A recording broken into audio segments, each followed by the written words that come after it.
গ্রামের নদীর দুই পারে মানুষ আটকে আছে। বন্যার পানি হু হু করে বাড়ছে। সাদা দাড়িওয়ালা দাদু চুপচাপ নিজের উঠোনে বসে কাঁঠাল কুটতে হাসাহাসি করল। এখন নাকি কাঁঠাল কাটার সময়। দাদু সেই বিশাল কাঁঠালগুলো দিয়ে এক লম্বা ভাসমান সেতু তৈরি করে ফেলেছেন। সেতুর ওপর কাঁঠালের হলুদ রং আর মিষ্টি গন্ধে চারপাশ মাতোয়ারা। দাদু শিশু, নারী, বৃদ্ধ সবাইকে সেই কাঁঠালের সেতু দিয়ে নিরাপদে অপর পারে পাঠালেন। সেতু ভেসে থাকলো পুরো রাত, আর চাঁদের আলোয় কাঁঠালগুলো ঝলমল করছিল। শেষে গ্রামের সবাই কেঁদে ফেলল। দাদু শুধু সেতু বানাননি, মানুষের আশা আর জীবন বাঁচিয়েছেন। শেষে দাদু অনেক কান্না করে কেউ একটা গ্রামের নদীর দুই পারে মানুষ আটকে আছে।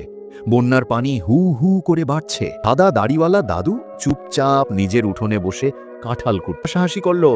এখন নাকি কাঁঠাল কাটার সময়। দাদু সেই বিশাল কাঁঠালগুলো দিয়ে এক লম্বা ভাসমান সেতু তৈরি করে ফেলেছেন।